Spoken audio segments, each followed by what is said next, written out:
Hey guys, it's Scott Payne from PMP Exam Success Secrets with Scott, and this episode I'm going to teach you the most important questions on the entire PMP exam.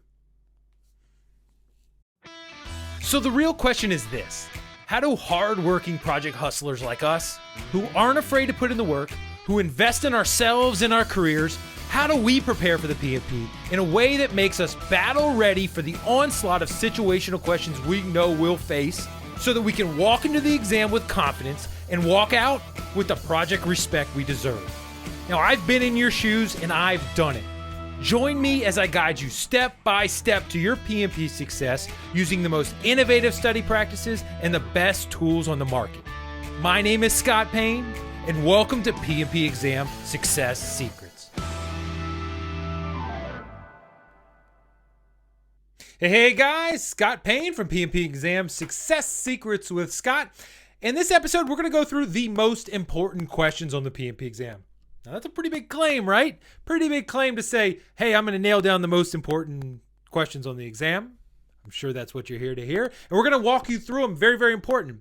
Now, as you go through, you might be thinking like, what are they related to? Are they related to change, Scott, or integration? Or maybe all those questions are in executing, so maybe they're all related to executing. Those are the most important questions related to the PMP exam. And you might be right, you might be wrong. Who knows? You got to hang around for a minute, and I'll give you the answer. But before we do, I want you to do something with me. Just take a gamble. Go with me right here, right? I want you, and we're all in this game together. The reason why you're here is to be successful on the exam. Said a billion times. You know that. I want you to take a second, and I want you to picture the moment right before you pass your exam. If you don't know it, you got to go to a testing center. It kind of feels like a prison library in a weird place. Never been to prison. Been to a couple libraries. I think if you combine them two, that's what the testing center would feel like. You go there. You're getting ready to pass the exam. Put yourself in that thing. I want you to see yourself. This is important. See yourself. I'm doing this for a reason. What does it feel like? You're sitting on the chair. I'll just paint the picture for you to help you get into the mood, right? 200 questions. It's about 3 hours and 50 minutes through. It's been a good experience. It's been tough, but you feel confident. You've had some questions you didn't answer, but you found a way through some logic to get to the right answer. And as you went through, you built the confidence. You're clicking questions. You're feeling good. You're getting to the end right now. And all that's left is to hit that little mouse. Click. And you get your answer. So you've done all the work. You don't want to change anything. You're feeling pretty confident. And you hit that button. And boom, pass. You see pass on the screen, and there's a reason. So I want you to feel in your heart, in your soul right down there, gut, what it's going to feel like. Who are you going to call? Who's the first? Are you going to stand, even before you call somebody, what are you going to do in this quiet environment? Are you going to stand up and scream? Are you going to be excited? Are you going to try to high five the guy next to you taking the LSAT? What are you going to do? Like, if you don't picture yourself, you've got to do that. Picture yourself, what's going to happen? Are you just going to take it nice and coolly and calmly and just walk out and be happy? But then what are you going to do? What's it going to be like when you can go outside, make the call to your wife, your husband, your family, your friends, your boss, post it on LinkedIn and Facebook to say, I did it. The effort was worth it. I passed. How is that going to feel? How's it going to make a difference? Hold that. Hold that feeling right now inside of you. It feels pretty dang good, I got to tell you. It felt great for me. All right, so are you holding that on there? Are you holding that feeling? Think about how people are going to look at you and talk about you in the positive way. Now I want you to do something else for me. I want you to hold that memory, and I want to paint a different picture for you. Now, you know, we said we were 3 hours and 50 minutes into the exam. I want you to put yourself back in that seat, but I want you to turn the lights down a little bit in the negative way, like in a movie.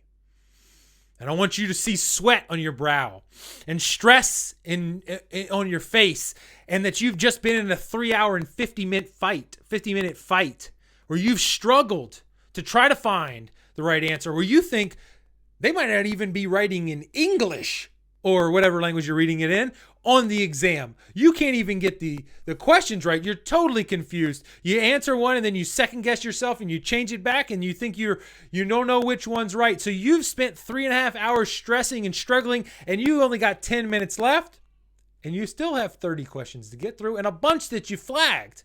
How does that feel? Feels different, right? Than the success experience that I painted before. I want you to feel that.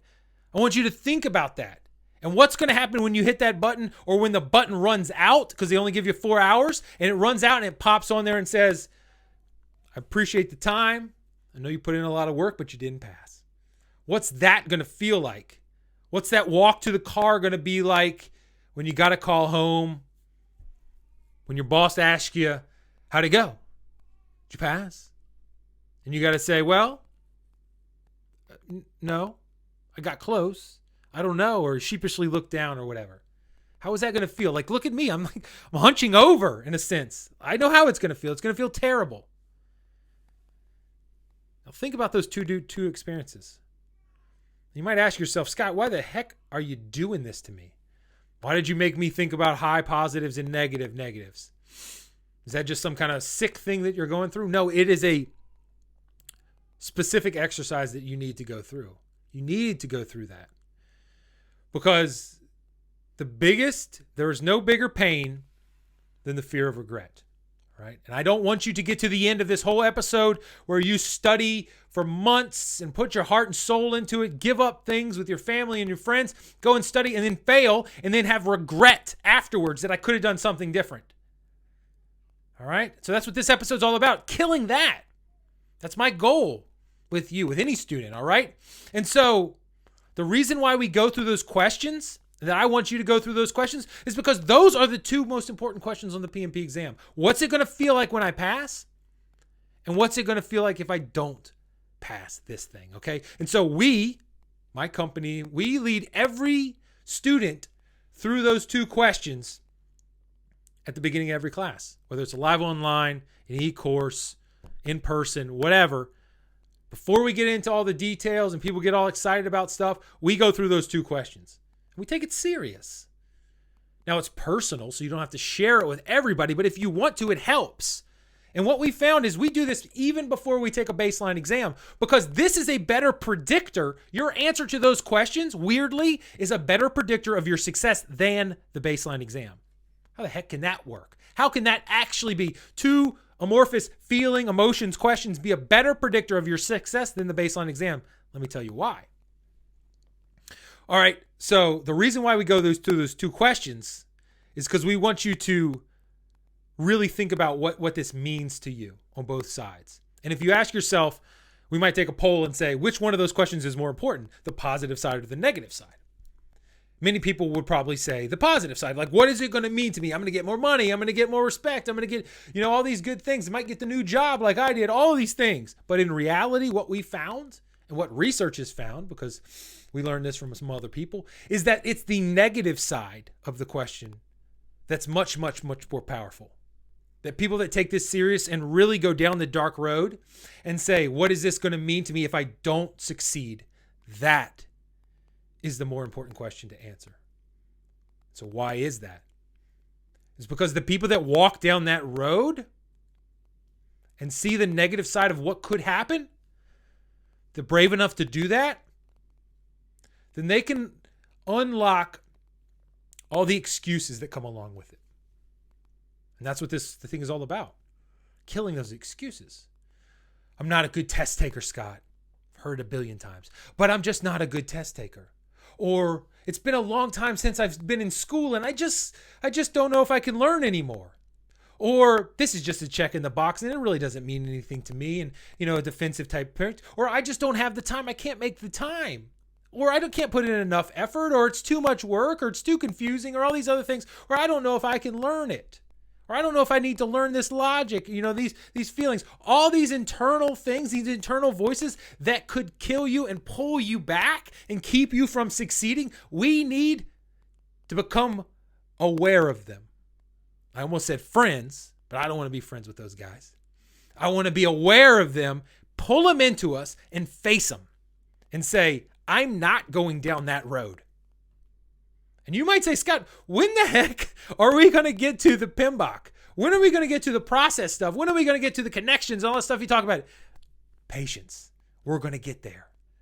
But you got to nail this first.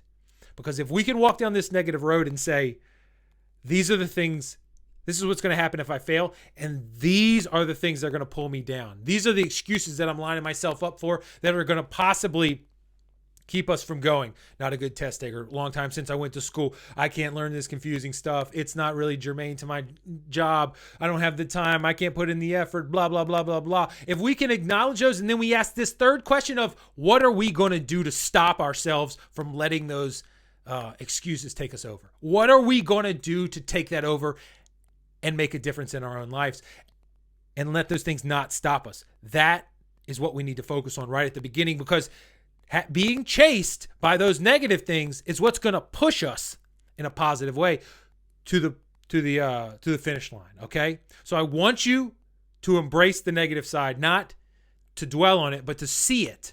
This is what happens if I don't take this seriously. This is what happens if I become weak and I let those outs, whatever you want to call them, those internal things, take advantage of me.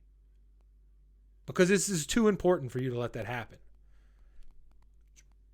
Just trust me. This has been a really, really effective technique that we use with our students. Even before the thing. Guy gets a 65 on the baseline, other guy gets a 50, but the other guy takes his second question important and he sees the downside and he says, you know what? I'm going to do something to take advantage of my weaknesses, and I'm going to every day fight against those to make sure that I make time, that I put in the effort, that I stick to my schedule, that I work on my test taking skills, that I don't let these excuses take over me. That guy or girl is going to be successful. And you can do that too. So we're going to get into tons of PMP details, but I want this foundation. I want all of you to know what the downside is. You know what my downside is. I share with that right off the bat. If I went down the good road and I passed, got a new job, got to go home with a family, got a little bit more money, got all that stuff. Awesome. If I went on the downside, wouldn't have got all those things. And the things that I could have let myself fall into is I don't have the time. I'm on the road all the time. I can't learn because they didn't give it to me in the way that I can learn easily. It's been a little bit of a while since I've taken the PMP exam or all these exams, standardized exams. I could have let those things drag me down. I'm too overwhelmed. There's too much. There's not enough time in the day or the weeks or whatever. I could have let those things down. I don't want you to do that.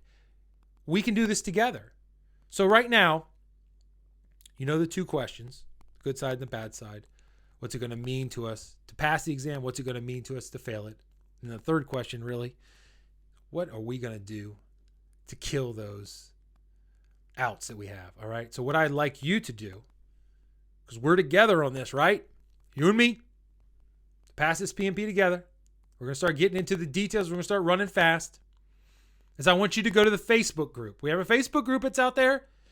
PMP Exam Success Secrets. It's on Facebook. LinkedIn as well. And go and post. Just be honest. Join it. Boom, you're in. What's it going to mean to you to pass? What's it going to mean to you to fail?